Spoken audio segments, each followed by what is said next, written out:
안녕하세요. 오늘도 사연 살롱을 찾아주셔서 감사합니다. 저는 내일 모레 환갑인 50대 후반 여성입니다. 올해 남편의 6번째 제사를 지냈고요. 현재는 남편이 남긴 집에서 남편이 남긴 돈으로 하고 싶은 거 다 하고 제 한 몸 아주 편안하게 살고 있어요.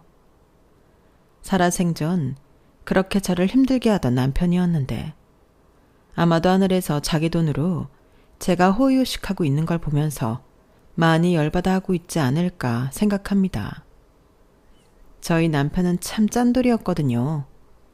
그냥 사람 자체가 그러면 그것도 존중하겠는데 저랑 애들한테만 짜게 굴었어요. 그에 반면 남편은 자기가 벌어 자기 취미생활하고 자기네 식구, 즉 시댁 식구들 챙기는 데에만 돈을 후하게 썼는데 남편에게는 3명의 여동생이 있었어요.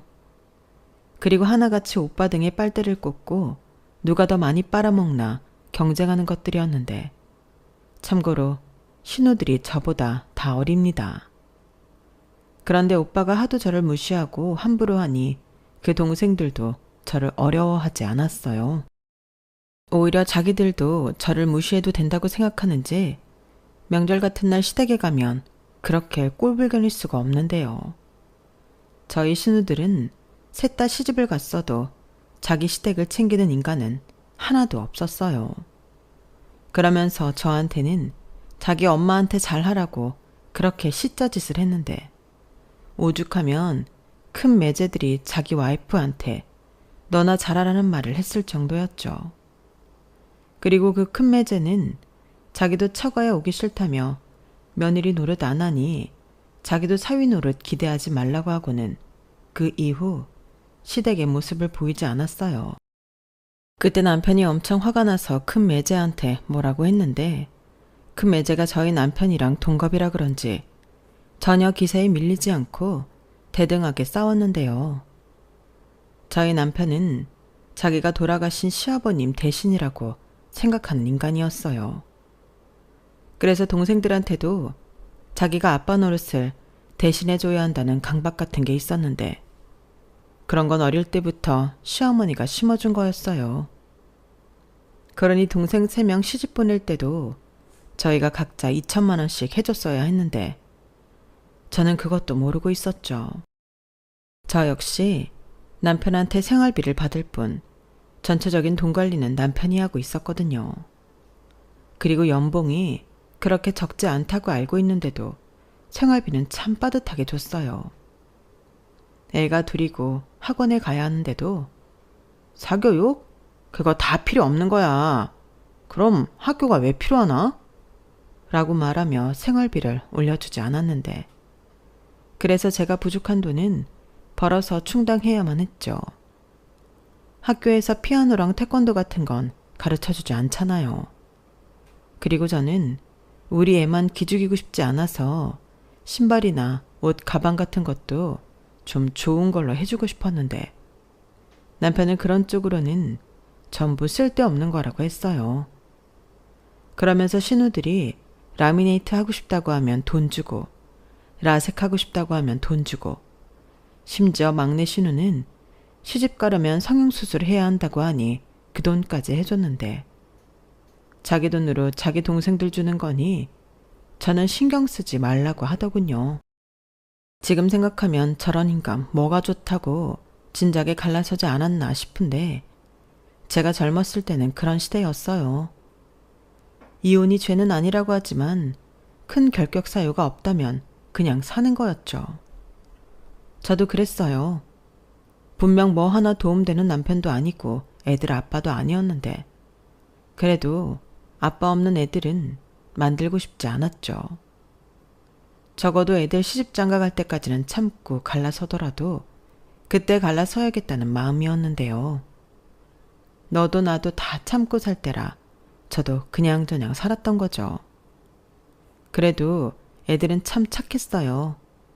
특히 큰딸이 제 마음을 많이 알아줬는데 새끼들이 있으니 사는 게 마냥 고달프지도 않았죠.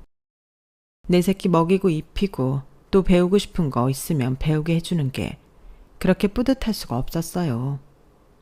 하지만 그러면 그럴수록 생활비는 쪼들렸고 남편에게 정당하게 생활비를 더 달라고 하면 제가 손이 커서 돈이 부족한 거라며 안 된다고 했는데요.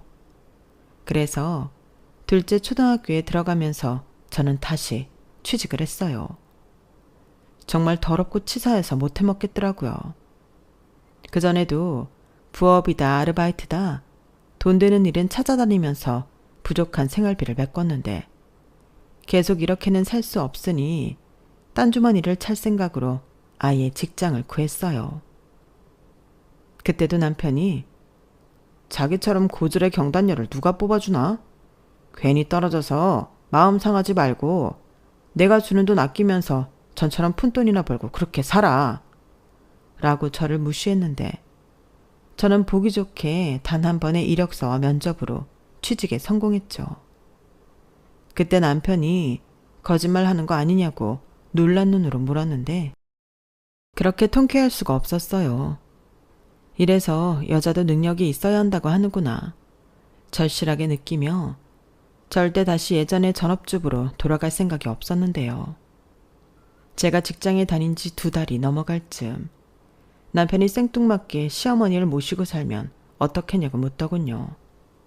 아무리 생각해도 자기 엄마 혼자 지내시는데 도리가 아닌 것 같다는 거예요. 그러면서 저에게 생활비 50만 원 더 줄 테니 회사를 그만두라고 무슨 인심이라도 쓰는 것처럼 얘기했는데 제가 웃기지도 않아서 콧방귀를 꼈죠. 50만 원? 지금 나랑 장난해? 100만 원을 준다고 해도 싫다고 할 판에 무슨 그런 푼돈으로 나더러 시어머니를 모시라고 그래? 푼돈? 이젠 돈 좀 번다고 50만 원이 푼돈이 됐냐?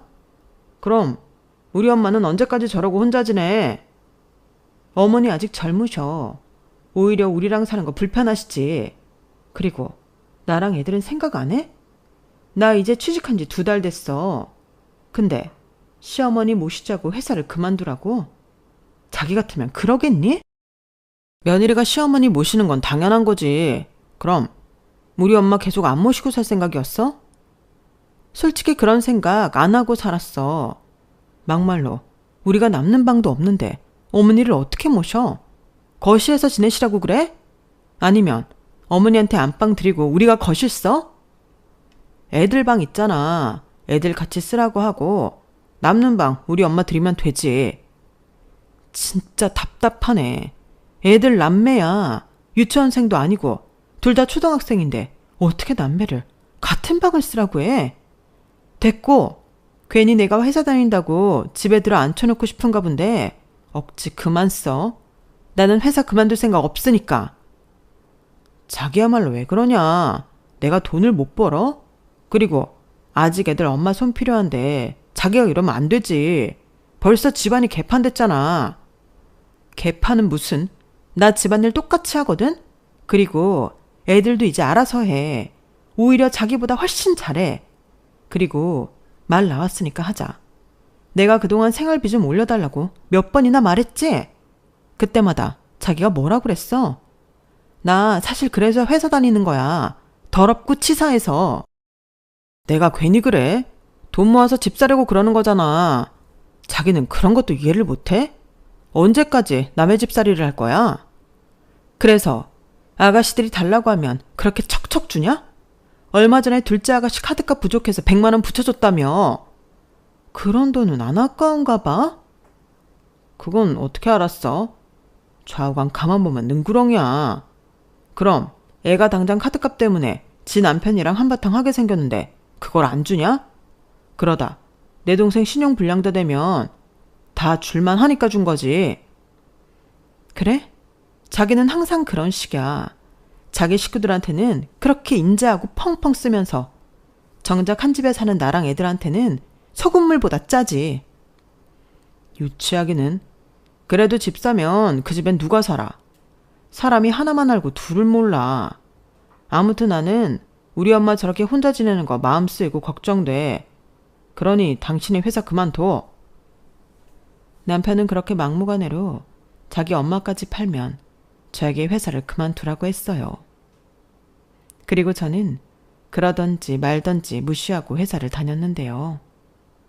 그때부터 저와 남편은 자존심 싸움이라도 하듯 사소한 일에도 불꽃이 튀었어요. 그러다 남편이 정말로 시어머니를 집에 모시고 왔고 저희 딸 방을 뺏어서 시어머니에게 줬는데요. 그때 저에게 딸이랑 안방을 쓰고 자기가 거실을 쓰겠다고 하더군요. 그리고 제가 회사를 그만두면 그때부터는 50만 원씩 생활비를 더 줄 건데 그게 아니라면 생활비를 올려주지 않겠다고 했어요. 그때 방을 뺏긴 딸은 울고 저는 속에서 분통이 일어났는데 시어머니가 계셔서 차마 큰 소리는 내지 못했네요. 대신 저도 어디 한번 갈 때까지 가보자는 심정이었는데요. 시어머니에게 집안일과 아이들 보는 걸 부탁했어요. 막말로 남편한테 생활비를 더 받는 것도 아닌데 서로 상부상조해야죠. 그러자 시어머니는 자기가 왜 당신 집도 아닌데 집안일과 애들을 봐야 하냐며 질색을 했는데 그럼 저는 생활비 못 받아서 어머니 밥이랑 빨래는 못 해드린다고 했죠. 사실 저 말을 할 때도 속으로는 엄청 떨었어요.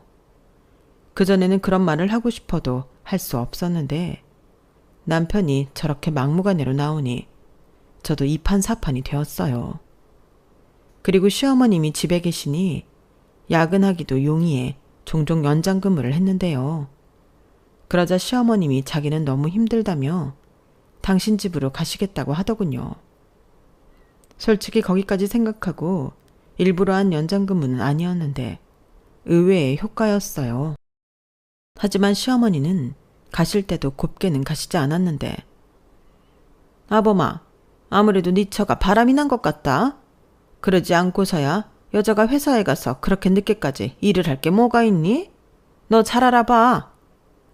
라고 당신 아들을 들쑤셔놔서 제가 한동안 남편이랑 또 지지고 볶고 싸워야만 했어요. 저 역시 당당했기에 더 가만히 있지 않았는데요. 결국엔 그 인간이 회사까지 찾아와 자기 눈으로 확인하고 그제야 자기 엄마가 그냥 추측해서 이야기한 걸 인정했죠.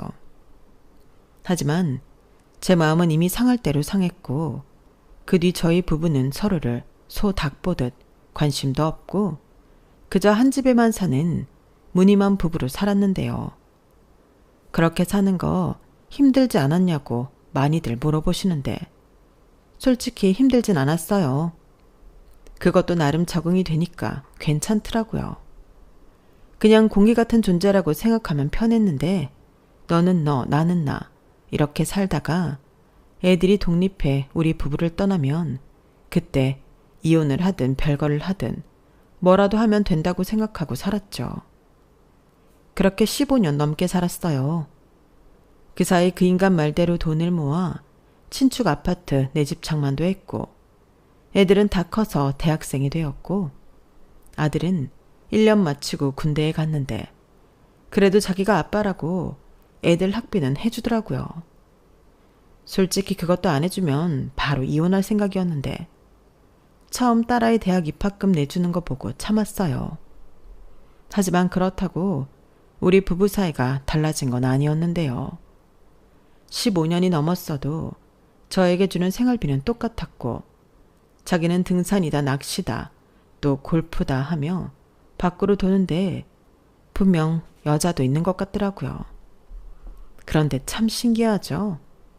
다른 여자들은 남편이 밖에서 딴짓을 하면 그렇게 화가 난다고 하는데 저는 정이 다 떨어지고 없어서인지 아무렇지도 않았어요.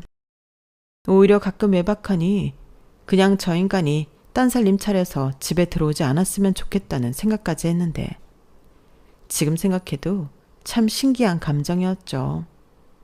그리고 고백하자면 그런 마음도 있었어요. 지금까지 참고 산 세월이 있는데 이제 와서 이혼해주기는 아깝다는 생각이 들었죠. 그러면서 나도 저 인간이랑 살면서 희생하고 고생한 거 제대로 된 보상이라도 받아야겠다는 마음이 있었어요. 가족끼리 보상 어쩌고 하는 것도 웃긴 얘기지만 그냥 서류상의 가족이고 부부였지 저랑 남편은 남보다도 못한 관계였던 터라 그 인간한테 무슨 일이 생겼다고 해도 전혀 신경 쓸 것 같지 않았는데 어느 날 그 인간이 다 죽어가는 얼굴로 자기 병원에 입원해야 한다고 하더군요. 입원? 당신이 왜? 내가 자기 걱정할 것 같아서 말을 안 했는데 내가 얼마 전에 얼굴이 하도 거무죽죽해져서 병원에 가봤거든. 주변에서 하도 이상하다고 검사 받아보라고 해서 검사를 했는데 나 간암이래. 수술도 지금 효과가 없고 이식을 해야 살 수 있다고 하는데 자기야, 나 이제 어떡하냐? 순간 제 머리에서는 어떤 생각도 떠오르지 않았어요. 고소하다라든지 잘됐다라든지 그런 생각도 들지 않았는데 그냥 어안이 벙벙 하더라고요.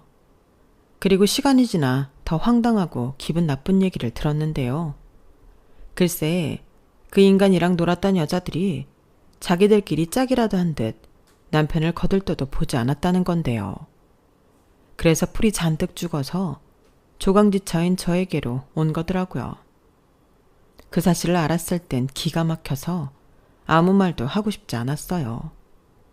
아마 다른 여자 중에 한 명이 병건해준다고 하면 저 안 찾고 거기 갈 인간인데 아무도 자길 받아주지 않으니 아쉬운 대로 법정 마누라인 저를 찾아온 게 괘씸했죠.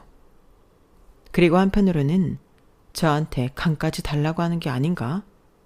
가슴이 철렁했는데요. 솔직히 뭐 예쁜 남편이라고 간까지 주고 싶지는 않았거든요.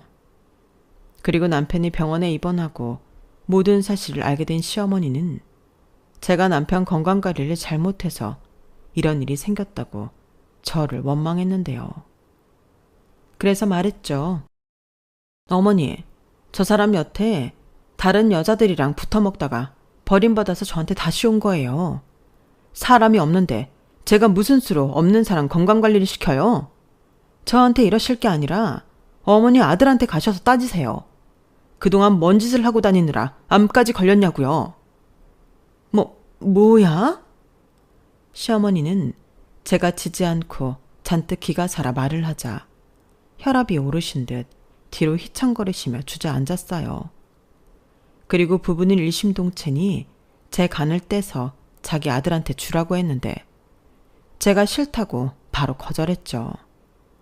물론 검사를 받아봐야 이식이 가능한지 알 수 있지만 저는 그 검사조차 받고 싶지 않았어요. 그러자 시어머니는 그럼 우리 애들이 줘야 한다며 입에 거품을 물었는데 제가 절대 안 된다고 했죠. 그렇게 주고 싶으면 어머니 본인이나 오빠 돈 펑펑 쓴 동생들이 줘야 하는 거 아니냐고. 저도 물러나지 않았는데요. 그러니 시어머니가 저더러 독한 년이라고 하셨어요. 내가 살다 너 같은 애는 처음 봤다. 그럼 다 늙은 내가 수술을 해야겠니? 너도 정말 염치가 없어. 내 아들이 뼈 빠지게 번 돈으로 산 아파트에 살고 애들이랑 잘 먹고 잘 살았으면 내가 먼저 말하기 전에 네가 먼저 수술 받겠다고 나와야지. 아니요. 저 인간이 저랑 애들한테 어떻게 했는데요. 제가 미쳤지. 제가 재간까지 꺼내서 줘요? 저 그렇게 배롭지 않아요. 염치 따지면 저보다 아가씨들이 나서서 오빠한테 간이식 해줘야죠. 그리고 애들한테 괜한 말씀하시면 저 이렇게 하루에 한 번씩 병원 오는 것도 안 할 거예요. 어머님이 하시든 간병인을 붙이시든 알아서 하세요. 저는 그렇게 아쉬울 것이 없어서 시어머니한테 하고 싶은 말을 전부 해버렸어요. 그리고 생각 잘해보시라 말하고 집에 돌아왔는데 다음날부터 신우들이 돌아가면서 저를 괴롭히더군요. 법적 부부인 제가 해줘야지 어떻게 시집간 신우한테 간 이식을 해주라고 하냐며 완전 눈이 돌아가 있었는데요. 저는 그때도 참지 않았어요. 오빠한테 돈 타갔을 때는 언제고 이제 와서 이러세요? 저야 법적으로 부부지만 이혼하면 남이고 아가씨들은 피를 나눈 남매인데 해줘도 제가 아니라 아가씨들이 해줘야죠. 받아 쓴 걸로만 따져도 아가씨들이 간이식하는 게 맞지 않아요? 왜요? 이제 와서 오빠한테 간이식 해주는 건 좀 그래요? 진짜 양심도 없다. 아가씨들 오빠 정말 서운하겠어요. 아가씨들한테 해준 돈만 해도 억은 넘을 텐데. 신우들은 제 말에 저를 째려만 볼 뿐 아무 말도 못했어요. 그러게 이리 따지나 저리 따지나 자기들이 불리할 걸 왜 저를 찾아왔는지 이해가 가지 않았죠. 이제 와서 제가 자기들이 시누이들이라고 무서워할 줄 알았을까요? 아무튼 그렇게 이식자도 찾지 못한 남편의 상태는 나날이 나빠졌어요. 그리고 이식까지는 아니더라도 나중에 더 당당하고 싶은 마음에 저는 아내돌이는 했는데요. 그래도 같이 애 낳고 산 세월이 있으니 아주 방치할 수는 없겠더라고요. 그러자 이 인간이 그건 또 미안하고 고마웠는지 저한테 처음으로 사과도 하고 고맙다는 말도 했는데 그땐 마음이 좀 그랬어요. 인간이 이렇게 나약해져야만 자기 잘못을 인정할 수 있구나 싶은 게 좀 씁쓸하더라고요. 그래도 마지막에 용기를 낸 남편에게 저 역시 평생 안고 살아온 무거운 마음을 내려놓았는데요. 다른 식구들한테 말은 안 했지만 간 이식 적합 검사도 따로 받았어요. 하지만 저는 부적합하다는 통지를 받았고 차마 애들한테는 검사를 해보라고 하고 싶지 않아 이식자를 기다릴 뿐이었는데 8개월 정도 접어들었을까? 남편은 결국 이식자를 찾지 못해 세상을 떠나고 말았어요. 그때까지 시어머니도 신우들 중에 어느 누구도 이식 적합 검사를 받지 않았는데요. 그저 저한테 모든 화살을 돌리며 저더러 자기 아들, 자기 오빠를 죽인 살인자라고 원망을 쏟아냈어요. 그리고 오빠 재산에만 관심 있는 돈에 미친 사람이라고 했는데 자기들이 법적으로 자기 오빠 재산 가져올 거라며 애들이 있는 데서 큰 소리를 치더군요. 그때 저희 아들이 욱해서 한바탕 난리를 쳤어요. 무슨 권리로 그런 말을 하고 무슨 자격으로 자기 엄마한테 악담을 하냐며 법으로 할 수 있으면 법으로 하라고 했는데 저랑 누나인 딸이 말릴 정도였죠. 그 덕에 신우들도 더는 저희를 건드리지 못했어요. 법적으로 해도 신우들이 가져갈 재산은 없었는데 그래서 더 열받아 하는 것 같았죠. 오빠가 살아있으면 이래저래 돈도 더 뜯어갈 수 있는데 오빠가 죽었으니 그것도 어렵겠다고 이미 계산을 한 것 같더라고요. 하지만 자기들이 어쩌겠어요. 제가 순수하게 주지 않으면 아무리 오빠라고 해도 돈을 받을 수 없는 게 현실이었는데 그러니 그 뒤부터는 하나 둘 저를 찾아와 자기들이 지금 얼마나 힘들고 돈이 필요한지 어필하기 바빴어요. 어떨 때는 자기가 더 힘들다며 지들끼리 다투기도 했는데 그 꼴을 보니 절로 웃음이 나오더라고요. 그에 반해 시어머니는 남편에 이어 아들까지 보냈다는 충격에 두문분출하고 힘든 시간을 보내는 듯 했는데요. 그래도 딸들이 있으니 자기 엄마는 챙기겠거니 했어요. 보통은 며느리보다 딸들이 엄마를 더 챙기기 마련이잖아요. 게다가 저랑 시어머니 사이는 이미 나빠질 대로 나빠진 상태라 당장 시어머니가 돌아가신다고 해도 저는 장례식조차 오지 말라는 말을 들은 터였는데 남편이 가고 3년 정도 지났을까? 시어머니가 치매 진단을 받았다는 사실을 알게 되었어요. 그 소식을 알려준 건 큰 신호였는데 상황이 많이 안 좋다고 하더라고요. 저는 그래도 깜빡깜빡 하는 정도라 일상생활까지는 가능했는데 최근 들어 살고 있는 집 비번도 기억을 못해 집에도 못 들어가는 일이 있었다며 걱정스러운 말을 저에게 했는데요. 가만히 듣고 있자니 큰 신우는 제가 시어머니를 모시고 살았으면 하는 것 같았어요. 언니, 이런 말 정말 미안하고 하고 싶지 않은데요. 저도 그리고 제 동생들도 모두 시집을 간 상황이라 친정엄마 모실 여건이 못 돼요. 남편 눈치 봐야죠. 시댁 눈치 봐야죠. 특히 막내네는 애들도 아직 어려서요. 그래서 지금 저더러 치매 걸린 어머니를 모시라고요? 네. 아무리 오빠가 일찍 세상을 떠났어도 언니가 우리 엄마 며느리잖아요. 대신 우리 세자매가 20만 원씩 언니한테 드릴게요. 20만 원이요? 그럼 저더러 도합 60만 원에 시어머니 치매 수발을 들라는 말이세요? 더 드리면 좋은데 저희가 지금 다들 어려워서 그렇죠. 대신 언니는 오빠 재산 다 챙겼고 애들도 다 커서 집 앞벌이 다 하는데 언니만큼 딱인 사람도 없어요. 제가 왜 딱이에요? 저도 지금 직장 다녀요.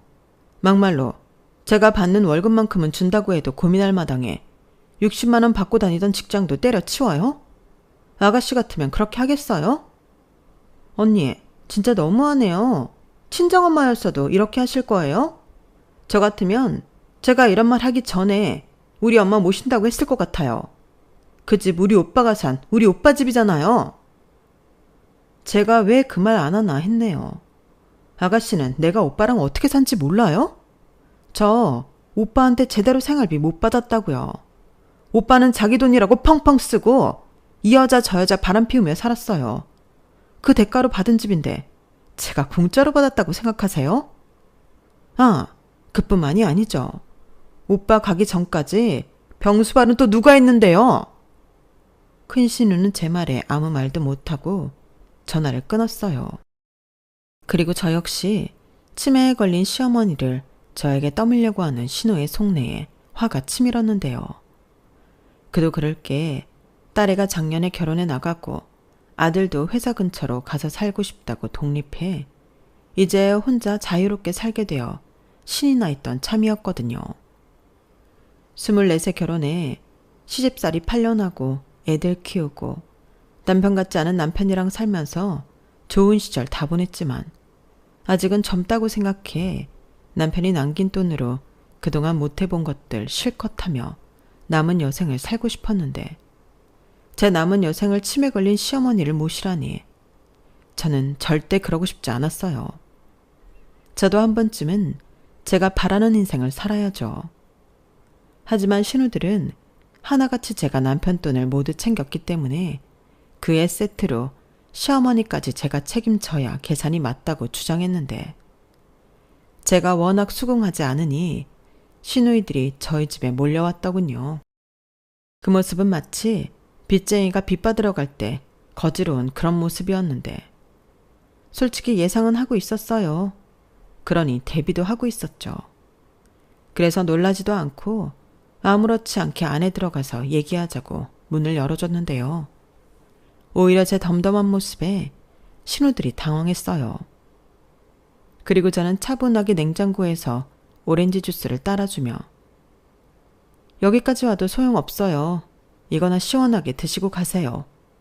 라고 말했는데 막내 신우와 둘째 신우가 다짜고짜 그러더군요.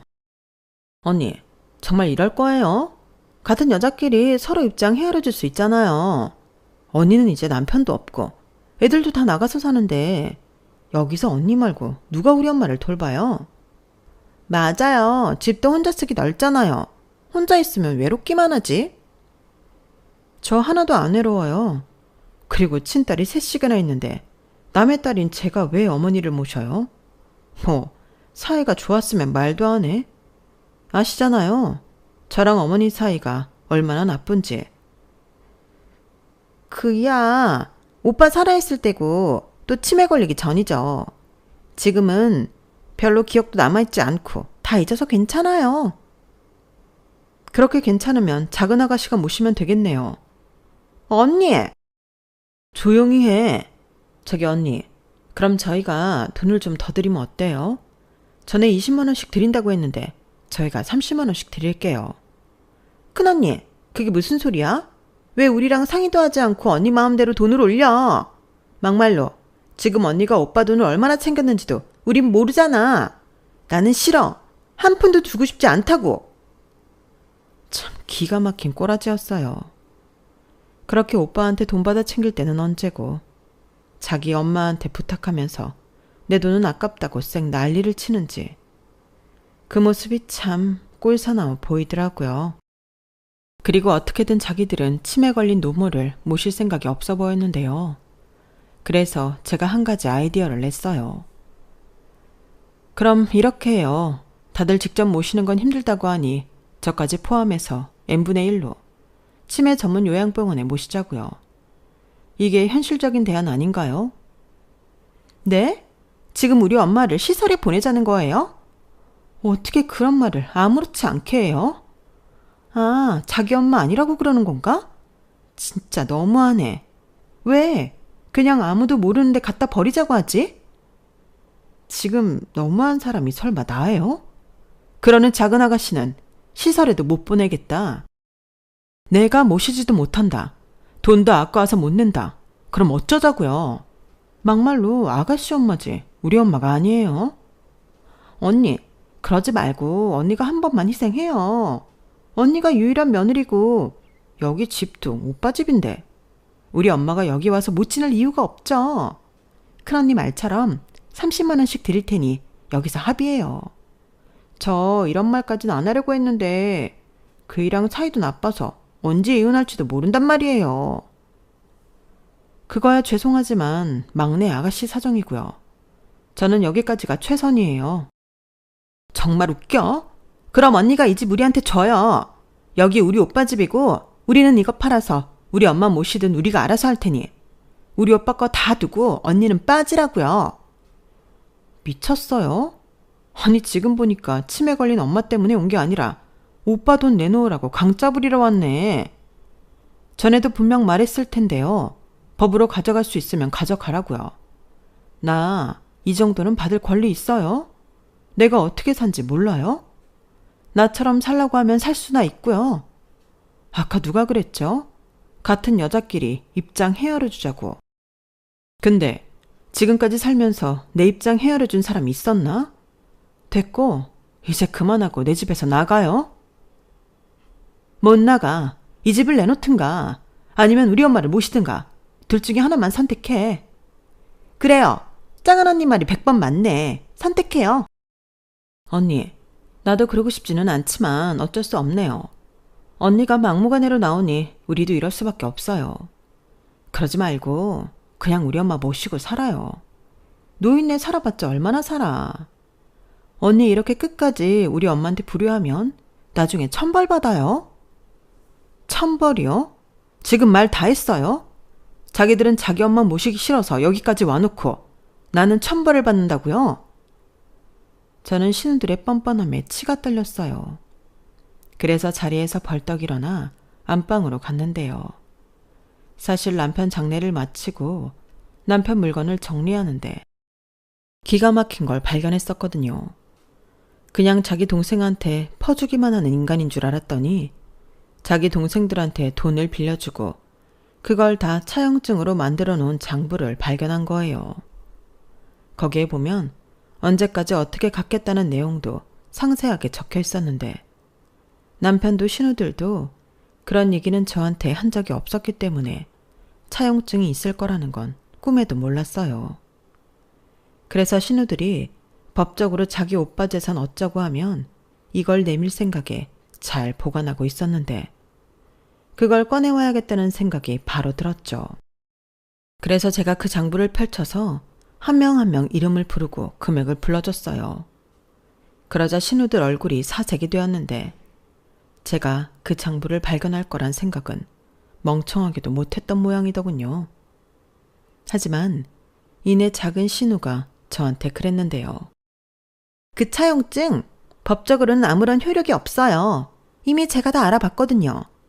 그리고 돈 받을 사람도 죽었으니 그 돈 갚을 필요도 없는데 이제 와서 그걸 왜 꺼내와요? 정말 그럴까요? 여기 언제까지 돈 갚는다고 되어 있는데 제가 그이 통장 정리할 때 내역 보니 갚은 기록은 없던데 설마 현금으로 따로 갚으셨어요? 그럼 영수증이라도 갖고 있어야 증명이 될 텐데. 뭐래? 지금 작은 언니가 법적 효과 없다고 했잖아요. 그게요. 저도 알아봤는데 상속인이 고인의 채권까지도 상속받는 거라고 하더라고요. 여기 이렇게 증거까지 있으니 저는 이걸로 대여금 반환 청구 소송을 할 수 있다고 하는데 그건 모르셨어요? 네? 그게 무슨... 언니? 정말이야? 언니가 아까 다 알아봤다며. 우리 저 돈 정말로 갚아해, 큰언니? 조용히 좀 해. 언니, 이제 와서 그러지 마요. 막말로 우리가 언니 돈 빌려 쓴 것도 아니고 오빠는 그거 그냥 형식으로만 썼지 정말 받을 생각도 없었어요. 그건 내가 들어서 알아요. 그래요? 그럼 그 증거는요? 저도 뭐 솔직히 이 돈까지 받을 생각은 없었어요. 그런데 지금 여기 와서 집을 내놔라. 오빠 돈 내놔라. 아니면 치매 걸린 엄마 책임져라. 이런 말까지 듣는데 제가 어떻게 이 돈을 안 받아요. 자, 그럼 다들 이번 달 말까지 이 돈 알아서 주던지 아니면 아까 말한 소송 진행할 테니 그런 줄 알아요. 그 돈 받아서 제가 어머니 요양병원에 모시고 책임질게요. 그럼 됐죠? 아, 그리고 제가 어머니 끝까지 책임지면 어머니 돌아가시고 난 뒤 재산은 제가 받는다는 거 잊지 마세요. 신우 셋은 제가 본격적으로 돈 가지고 따지자 전부 꿀먹은 벙어리가 되었어요. 그리고 아무 소리도 못하고 얼굴만 하얗게 질려서는 자기들이 힘들어서 이번 달까지는 돈만 들 수 없다며 제 발목을 붙들었는데요. 저는 거기서 무너지지 않았어요. 제가 알아보니 소송 진행하면 유체동산, 통장 압류까지 할 수 있었는데 친절하게 그 설명까지 해주니 셋 다 누가 먼저랄 것 없이 내빼더라고요. 그러게 오빠 돈이라고 쉽게 쓰고 안 갚을 신보였던 것 같은데 임자를 제대로 만났죠. 그리고 저는 이 복수를 하기 위해 이 묵직한 차용증 장부를 들고 변호사 사무실 다니며 덕분에 공부를 했는데요. 제가 이렇게 남편 덕에 큰 소리 떵떵 치고 살 줄은 꿈에도 몰랐어요. 그렇게 저는 저한테 자기 엄마 떠넘기려 했던 신우 셋을 물리치고 원래 가졌던 계획대로 새로운 인생을 살기 시작했어요. 회사는 정년 때까지 다닐 생각으로 그 외의 여유 시간에 배우고 싶었던 장구도 배우고 그림도 배우고 또 뒤늦게 친구들이랑 여행도 다니고 있는데요. 예전에는 저를 부러워하는 친구들은 단 한 명도 없었는데 지금은 전부 저를 부러워합니다. 완전히 신세가 역전된 거죠. 전에는 친구들이 그런 남편이랑 무슨 미련이 남아서 이혼 안 하고 버티냐고 하더니 이제는 뒤늦게 팔자가 피려고 그렇게 끝까지 참았냐며 저에게 인간 승리라고 하더라고요.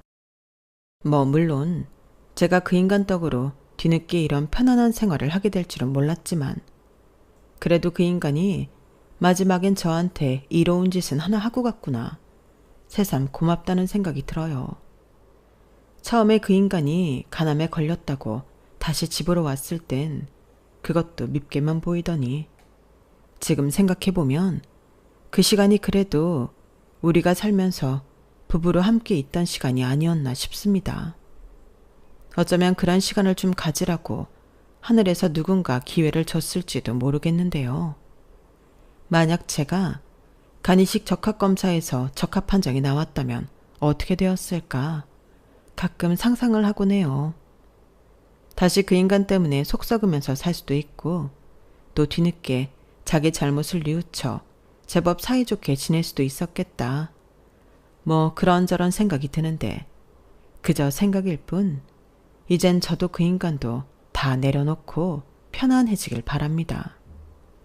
장부가 있던 것도 그렇고 남편 통장에 그래도 제법 많은 돈이 있던 걸 봐서는 그래도 아주 생각이 없는 인간 말종은 아니었나 봐요. 하기사 마지막에는 미안하다고 고맙다 하고 갔으니 앞으로 제가 살아있는 동안은 남편 재산은 잘 지내줄 생각입니다. 누가 그러더라고요. 부부의 연이라는 게 전생의 악연에서 시작해 다시 태어나 사랑으로 맺어지는 인연이라고요. 그럼 이번 생에도 우리는 제법 악연으로 살았으니 어쩌면 다음 생에 또 부부의 인연으로 만날지도 모른다는 생각이 드는데요. 제 과거를 생각하면 다시는 만나고 싶지 않은 인간이지만 다음 생에 또 부부로 만나야 한다면 그때는 그 인간과 제가 정말로 사랑으로 맺어지는 그런 인연이었으면 좋겠어요. 아니, 다음 생에는 제가 좀 그 인간을 괴롭혀줘도 괜찮을 것 같네요. 시간이라는 게 이렇게 원수 같은 인간도 용서하게 만드나 봅니다. 그리고 신우들은 결국엔 자기들이 치매 걸린 엄마를 책임지지 못하고 지방에 있는 요양병원으로 모신 모양인데 거기가 시어머니의 큰오빠가 계신 걸로 알아요. 결국엔 끝까지 남의 손에 자기 엄마를 맡긴 못난 세자매인데 들리는 소문에 막내 신우는 정말로 매제한테 이혼당하고 큰 매제는 저희 남편처럼 바람을 피고 있는 것 같은데 큰 신우가 이혼은 하지 않고 상간녀 소송만 한다고 바쁜 모양이에요. 그리고 제가 제일 싫어하는 작은 신우는 그 사이 또 사채빚을 지고 도망자 신세가 된 모양인데 그냥 셋 다 깔끔하게 폭삭 망하고 천벌받았으면 좋겠습니다. 남의 가슴에 비수를 꽂으면 자기 가슴에도 비수가 꽂힐 수 있다는 걸 알아야죠. 제가 그리 많은 인생을 산 건 아니지만 그래도 인간 사라는 게 아주 불공평한 건 아닌 것 같습니다.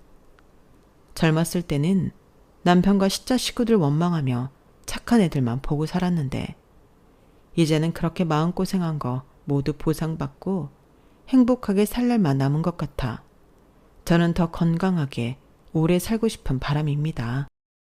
어떻게 갖게 된 자유와 행복인데요. 그리고 끝으로 바람이 있다면 딸은 저랑 같은 인생이 아닌 결혼을 하더라도 사랑받고 존중받는 그런 인생을 살았으면 좋겠고 아들은 지 아빠가 한 짓들을 생각해 그 반대로만 살았으면 좋겠어요. 어쩌면 우리 애들은 어떻게 살면 좋을까란 질문에 답을 이미 알고 있는 거나 다름이 없다고 생각하는데요. 부디 저희 아이들도 자기 인생 멋지고 행복하게 잘 꾸려갔으면 더 바랄 것이 없을 것 같습니다. 결국 인생은 행복하게 살기 위해 노력하는 거잖아요. 전에는 왜 이렇게까지 나 혼자만 힘들게 살아야 하나 절망도 많이 했는데 이런 날이 오려고 그랬나 봐요. 그러니 지금 현재 너무 힘든 시간을 보내고 계신다면 절대 포기하지 마십시오. 저처럼 분명 보상받는 날이 올 거거든요. 힘든 만큼 보상은 더 크다는 거 잊지 마시고 오늘 하루도 희망을 놓지 않으셨으면 합니다. 제 사연은 여기까지예요. 그래도 재미있게 들어주셨길 바라며 지금까지 제 사연 들어주셔서 대단히 감사해요.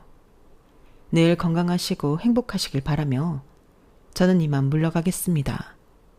안녕히 계세요. 여러분, 사연 댓글에 응원과 현명한 조언 부탁드려요. 좋아요와 구독은 저에게 큰 힘이 됩니다. 오늘도 좋은 일 가득하세요.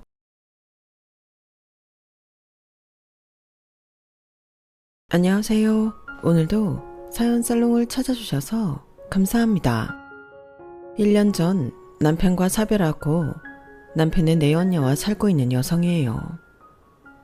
부모복 없는 년은 남편복도 없다더니 제가 그 말의 산증인이 아닌가 싶습니다.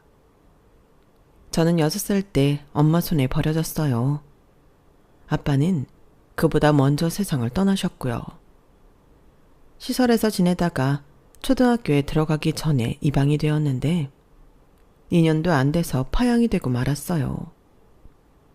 아이가 없던 양부모님이 아이를 갖게 되었거든요. 처음 입양이 됐을 때만 해도 양아버지는 제게 그러셨어요. 사람들 앞에서 절대 입양됐다는 말을 하면 안 된다. 넌 우리 부부가 낳은 아이여야 해. 그래야 네가 자라는 동안 사람들한테 손가락질 안 당하고 당당하게 살 수 있어. 내 말 알아들었지? 그럼 아빠라고 불러봐. 자기 입으로 입양 사실을 말하지 말라고 해놓고선 자신들 아이가 태어나자마자 대놓고 사람들한테 저를 입양하라고 소개하더군요. 그리고 그날부터 저는 딱 입양한 아이 취급을 받고 살았어요. 제가 밥을 먹다가 젓가락질이 서툴러 반찬을 떨어뜨리면 대뜸 이런 소리부터 해댔죠. 여보, 얘는 아무래도 지능이 낮은 사람들 자식인가 봐. 8살이나 된 애가 어떻게 젓가락질도 못해? IQ 테스트를 해보고 데려왔어야 했나? 얘 때문에 우리 유민이한테도 영향 끼칠까 두렵다니까? 그러니까 말이야.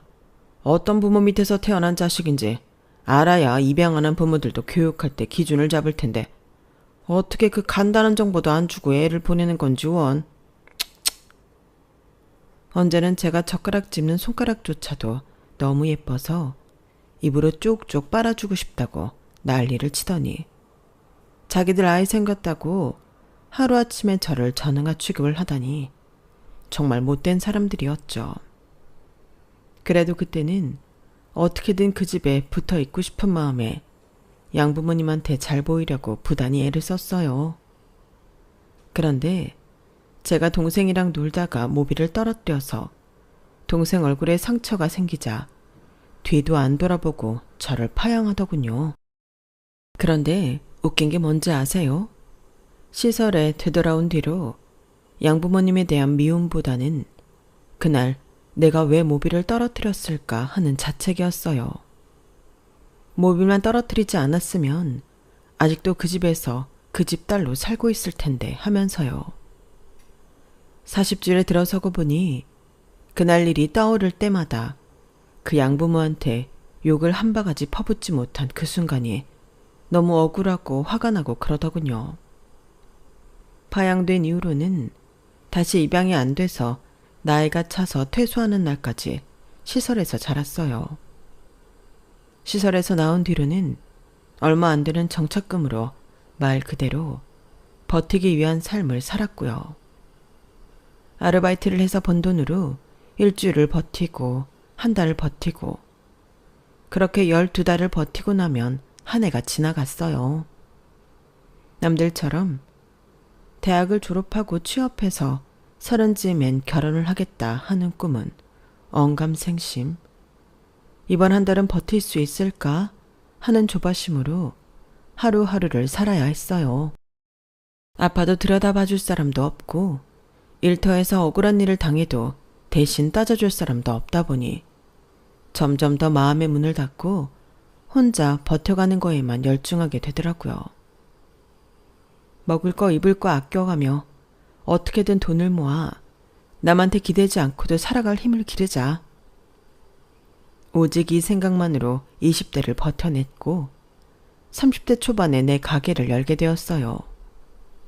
식당 서빙 아르바이트로 시작해서 주방 설거지, 주방 보조 일을 거쳐가며 주방과 홀 운영을 익힌 덕분에 규모는 작았어도 장사는 꽤 잘 됐어요.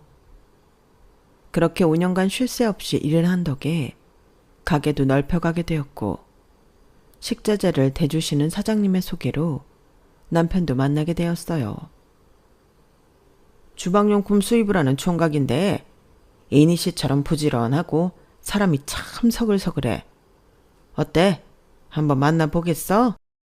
됐어요. 좋은 사람이면 뭐해요. 결혼은 집안 대 집안이 하는 거라는데 그 집에서 부모 형제 없는 저를 좋아하겠어요? 에이, 그런 걱정일랑 하지 말어. 그 총각도 부모 없이 혼자 자란 모양이더라고. 서로 외로운 사람들끼리 의지하고 살면 좀 좋아. 그러니까 한번 만나봐. 동병상련 때문이었을까요? 남편과 만나서 얘기를 나누는 동안 그렇게 편할 수가 없더라고요. 이 사람도 나처럼 참 많이 외롭게 살았구나 생각하니까 자꾸 내 자신을 보는 것처럼 짠하게만 느껴졌어요. 그래서 소개를 해주신 분 말씀대로 외로운 사람들끼리 기대고 의지하면서 살아봐야겠다 생각하게 되었죠. 그렇게 섣불리 결혼을 결정하면 안 되는 거였는데 연애 경험도 없고 주변에서 챙겨주는 사람도 없다 보니 번갯불에 콩 굽듯 결혼을 하게 되었어요.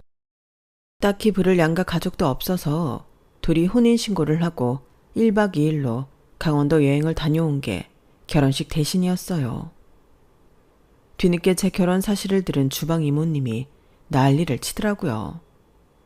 아니, 결혼이 무슨 애들 장난도 아니고 그게 뭐야? 에이, 결혼식이 뭐 별거 있나요? 우리 결혼한다는 거 알리면 그만인 건데 그거 한다고 뭐하러 돈을 써요? 부를 가족이나 형제가 있는 것도 아니고. 그래도 그런 게 아니야. 그럼 궁합도 안 보고 결혼한 거겠네. 그래도 그런 게 아닌데. 이모, 어차피 살 사람은 살고 헤어질 사람은 헤어지는 거예요. 궁합 본다고 달라질 건 없다고요. 자, 수다 그만 떨고 점심 장타 준비나 하자고요. 그때는 이제 나한테도 가족이 생겼다는 것 외에는 아무것도 중요하지 않았어요. 남편도 저도 세상 어디에도 기댈 사람이 없었으니까 이제는 우리 두 사람이 의지하고 살아가면 된다고요. 그동안 세상에 홀로 내던져진 기분이었다가 유일한 내 편이 생긴 것 마냥 힘이 나고 든든했어요. 그런데 결혼하고 1년도 채 지났지 않아 내가 속았다는 걸 알게 되었죠. 고아라는 남편의 말과 달리 남편의 어머니라는 사람이 가게로 찾아온 거예요. 아니, 이 썩을 놈이 결혼을 했으면 집에 알려야 할 거 아니야. 부모가 두 눈 시퍼렇게 뜨고 살아있는데 도둑장가가 웬 말이냐고.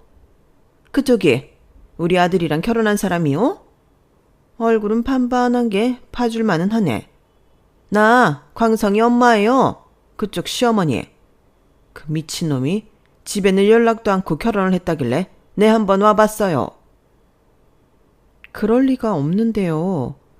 제 남편은 부모님이 안 계시거든요. 안 계시긴 뭐가 안 계셔. 집에는 지 아빠가 방바닥에 찰싹 달라붙어선 오늘 내일 하고 있고 엄마인 나는 이렇게 팔팔하게 살아있는데 으이그 그 미친놈이 또 고아 행사를 했나 보네. 아니 그놈의 새끼는 왜 뻑하면 멀쩡히 살아있는 부모를 죽이고 지랄이래.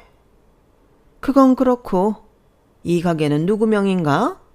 결혼했으면 공동명의로 해야 하는 거 아닌가 몰라?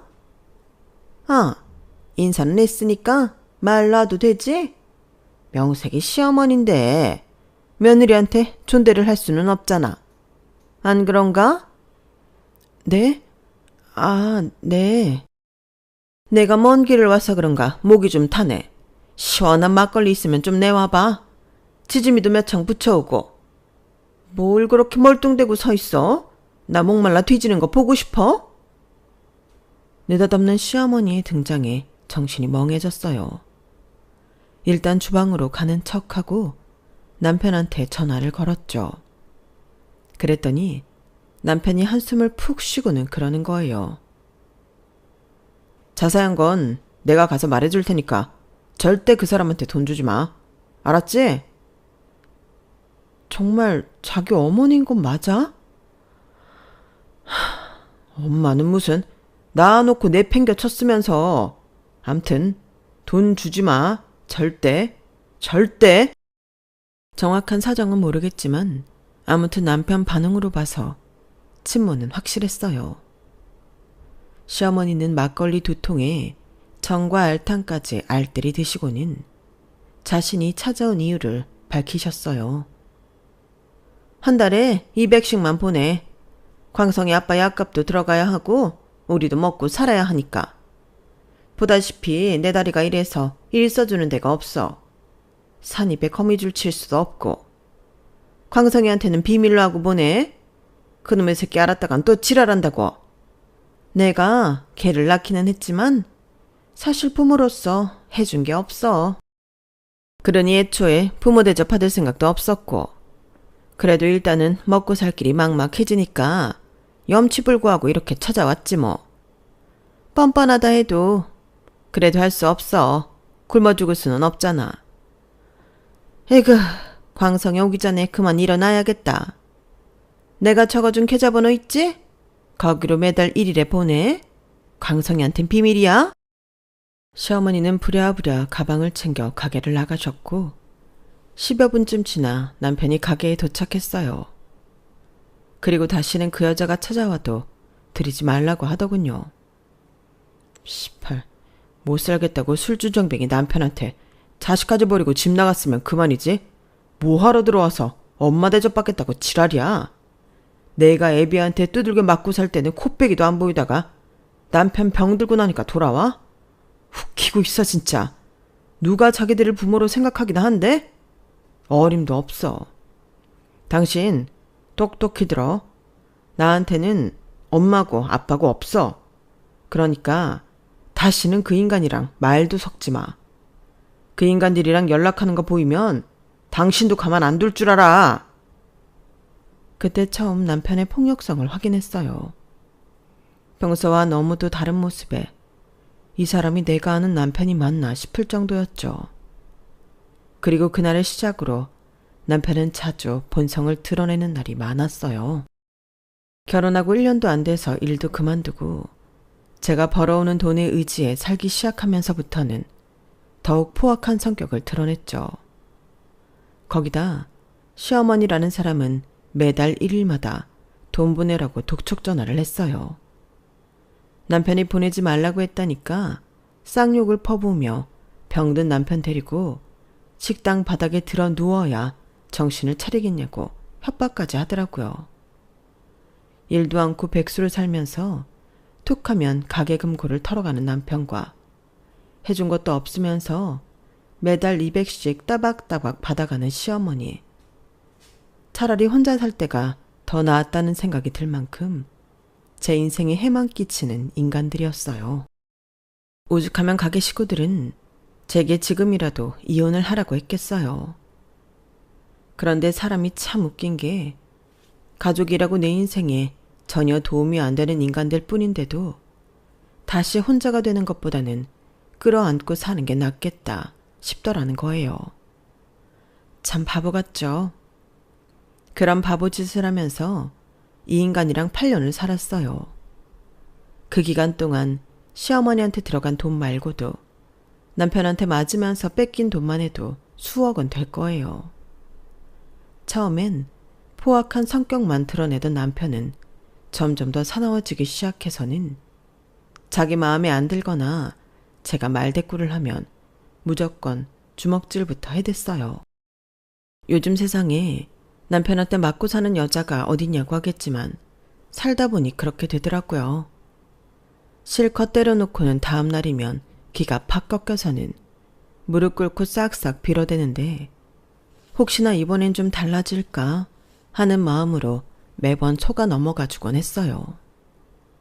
그러다 이혼을 결심한 건 시아버지에 이어 시어머니가 돌아가시면서였죠.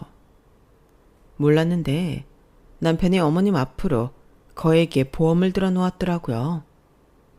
어머님 돌아가시자마자 장례 치를 생각은 않고 보험금 타내려고 서류 받으러 뛰어다니는데 이게 사람인가 싶었어요.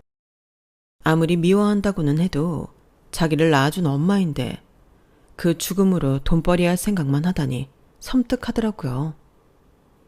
이 사람은 내가 죽어도 이러겠구나 하는 생각이 들었으니까요. 장례식은 뭐하러 해? 조의금 들어올 때도 없는데. 그냥 화장해서 산이든 들이든 갖다 뿌려. 여보, 그래도 당신 엄마야. 지금은 그렇게 말해도 시간이 지나면 후회할 거라고. 그러니까 장례식은 안 하더라도 납골당에 모시자. 야, 넌 내 말이 말 같지 않냐? 생각 같아선 화장도 안 하고 싶어. 거기에 들어가는 돈도 아까운 판에 납골당? 아주 지랄을 하고 자빠졌네. 쓸데없는 짓 하지 말고 내가 하라는 대로 해. 돈 때문이면 내 돈으로 하면 되잖아. 뭐? 네 돈? 네 돈이 어딨어. 네가 버는 돈도 다 내 돈이야. 네가 내 건데. 네 손으로 버는 것도 다 내 거인데. 당연하잖아. 좋은 말 할 때 들어라. 저 터지기 전에. 남편은 일말의 양심도 없는 인간이었어요. 부모도 아내도 그 인간한테는 돈이 되냐 안 되냐로 나뉠 뿐 그 이상의 의미는 없었으니까요. 어쩌다 저런 악질 거머리를 만나 등에 빨대 꼽혀 살게 됐는지 시간을 거꾸로 돌릴 수만 있다면 저 인간을 만나기 전으로 돌아가고 싶었어요. 이혼을 하고 싶어도 이혼 소리만 꺼내면 폭력을 휘두르는 남편 때문에 무서워서 말도 못 꺼내고 남편이 퍼붓는 무지막지한 폭언과 돈 독촉 때문에 각종 위장병을 다 달고 살았어요.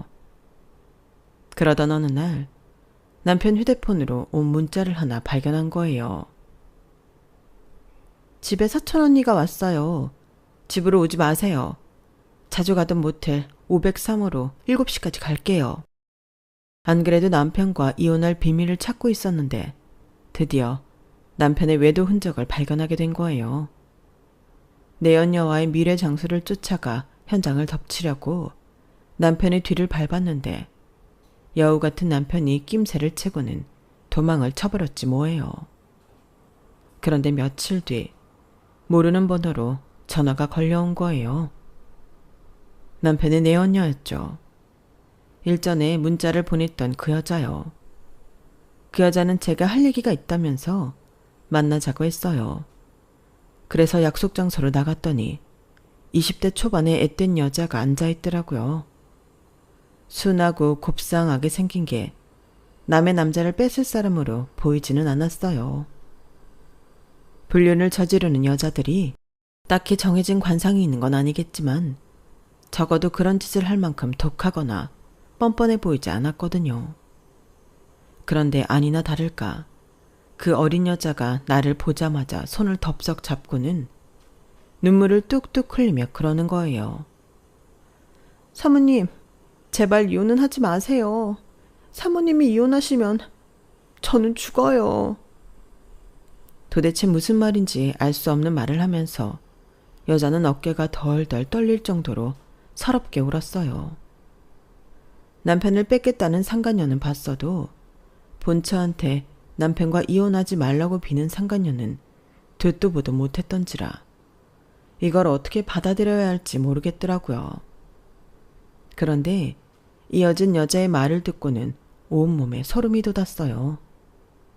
남편은 그동안 이 여자 외에도 여러 명의 여자들과 만나며 관계를 지속했고 사귄 지 2, 3개월이 지나는 시점부터는 돈을 뜯고 폭력을 행사했다고 하더군요.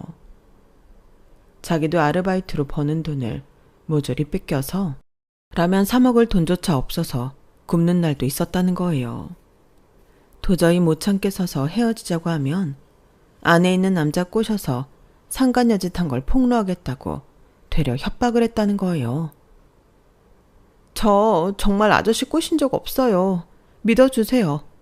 그런데도 한 번만 더 헤어지자고 하면 평생 결혼도 못하게 온 사방에 소문낼 거라고 자꾸 협박해요. 안 봐도 비디오였어요. 제가 제 남편을 모르겠어요. 저도 이날 이때까지 당하고 살아온걸요. 여자는 자기 외에도 여러 명의 여자들이 그런 식으로 돈을 상납하고 있다고 했어요. 그 중에는 대학생도 있다더군요. 이 쓰레기 같은 인간이 나이 어리고 사회 경험도 적은 여자들만 골라 포즈처럼 굴고 있었던 거예요. 사모님이 저 때문에 이혼하자고 하면 저랑 혼인신고를 하겠대요. 그럼 저는 평생 아저씨 손에서 벗어날 수가 없잖아요. 사모님, 제발 이혼은 하지 말아주세요.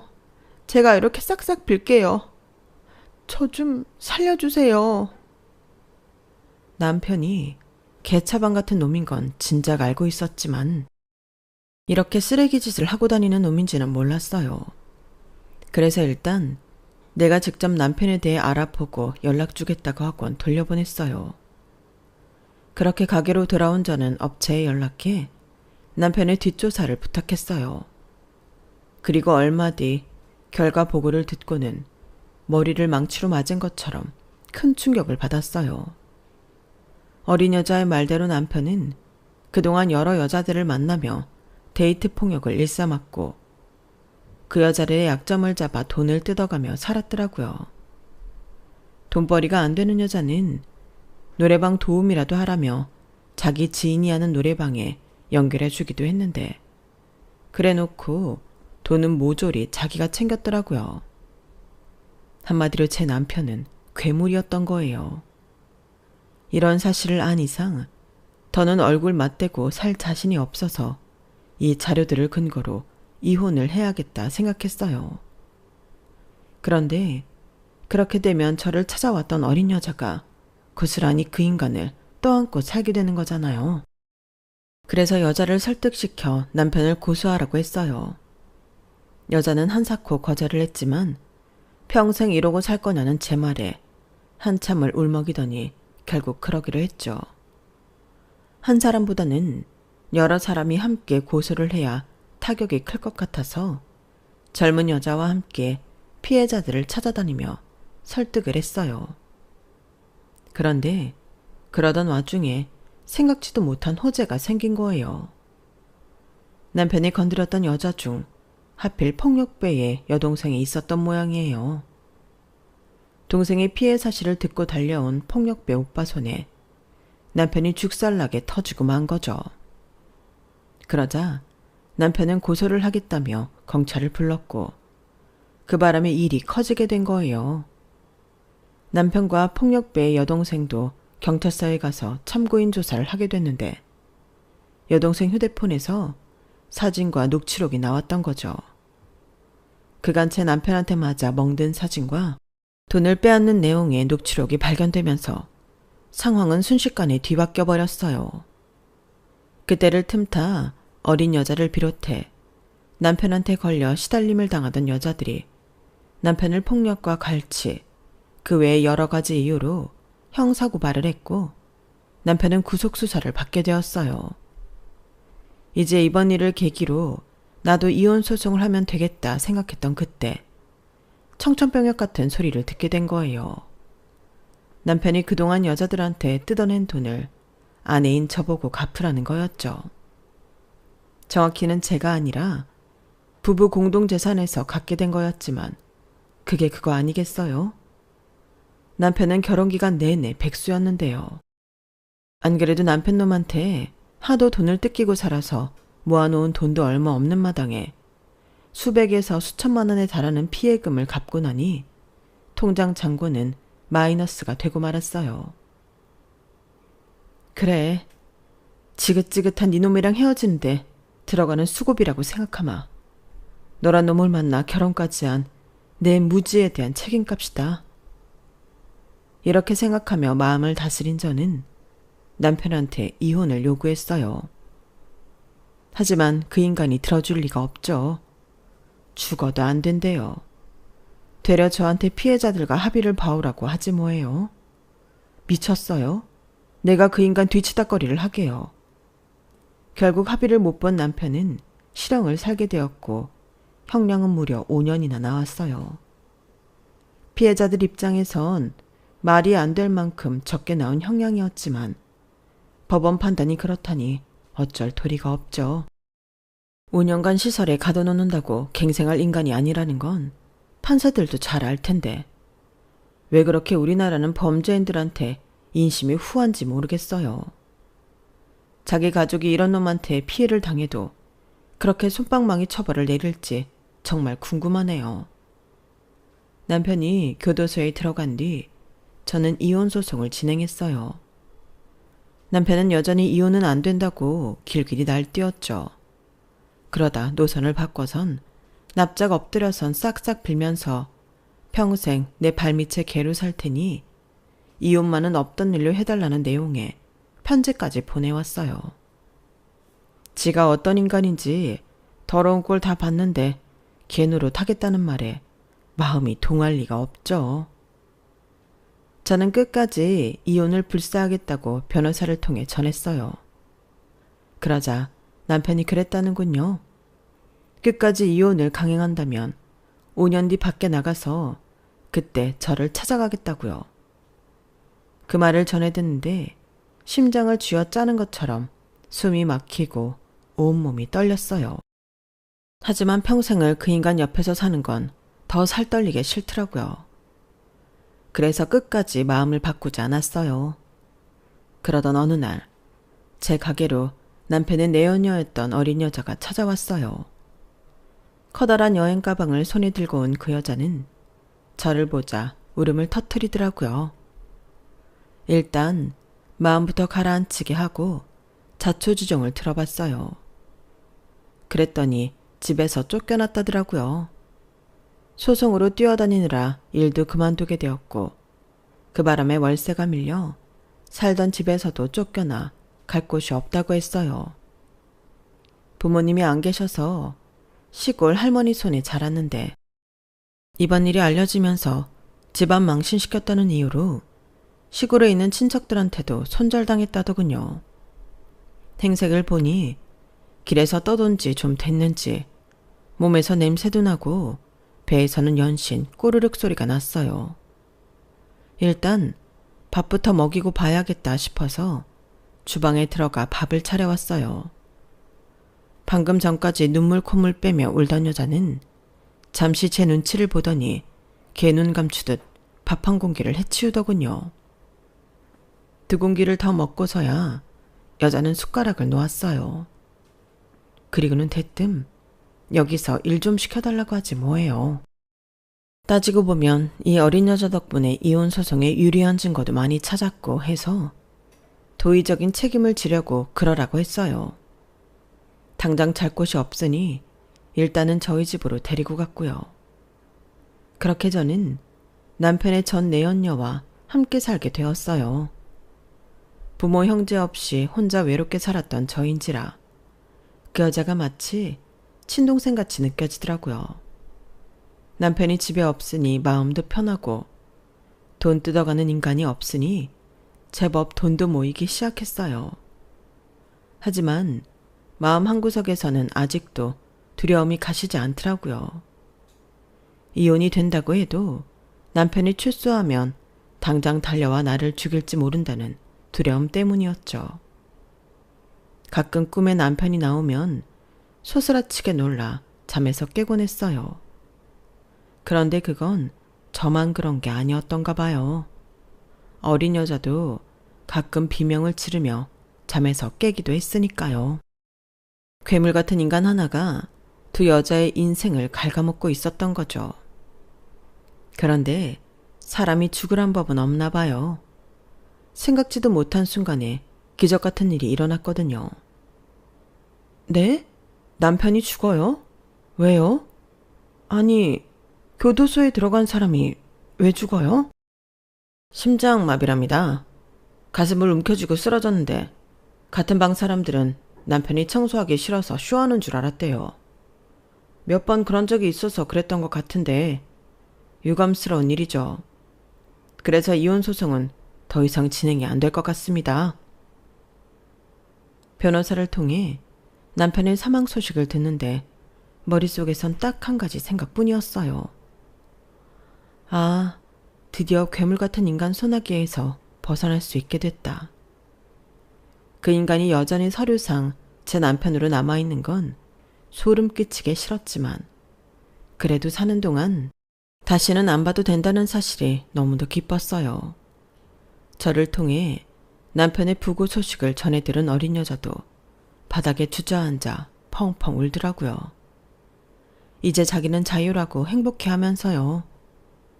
이 정도의 기적만 해도 감사한 마음으로 살아갈 수 있을 텐데 하늘에 계신 분이 아주 통이 큰 분이셨던가 봐요. 제게 엄청난 선물을 안겨주셨거든요. 남편의 옷 가지며 짐을 정리하려고 온 집안을 다 뒤지는데 평소 남편이 게임을 하던 방에서 작은 금고가 나온 거예요.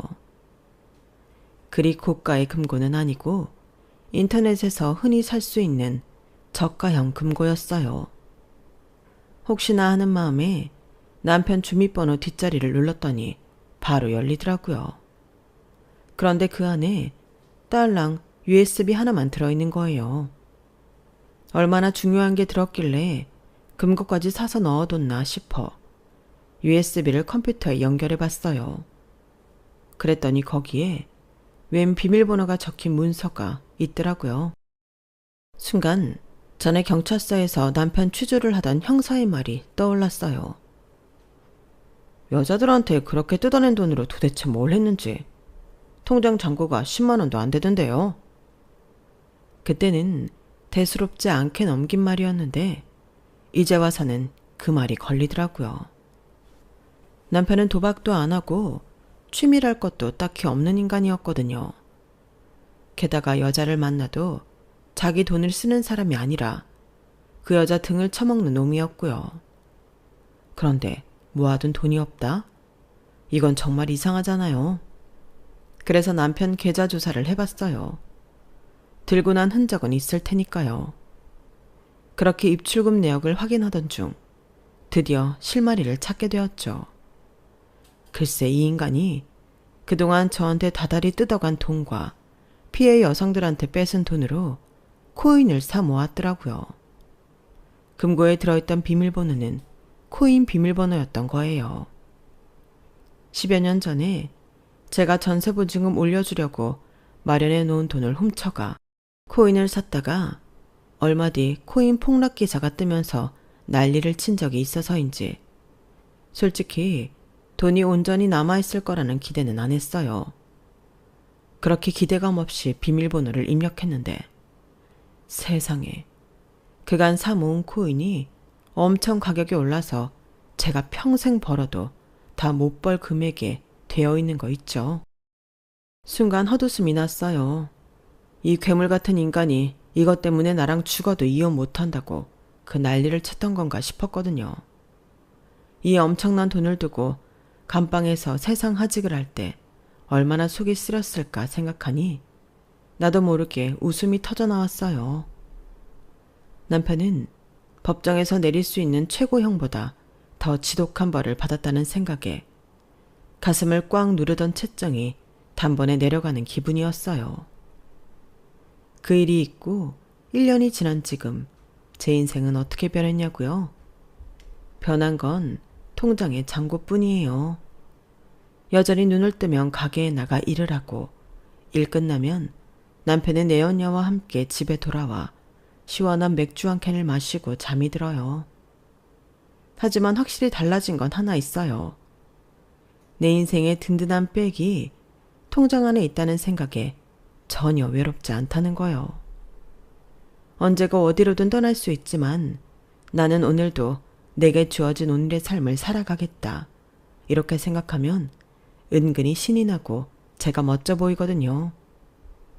지금 이 순간에도 지옥 같은 삶을 살고 계신 분들이 있다면 무슨 일이 있어도 당신의 오늘을 포기하지 않기를 바랍니다. 내일 바로 어떤 기적이 일어날지 모르니까요. 반드시 그럴 거니까요. 지금까지 제 사연을 들어주셔서 감사합니다. 우리 행복하자고요. 여러분, 사연 댓글에 응원과 현명한 조언 부탁드려요. 좋아요와 구독은 저에게 큰 힘이 됩니다. 오늘도 좋은 일 가득하세요.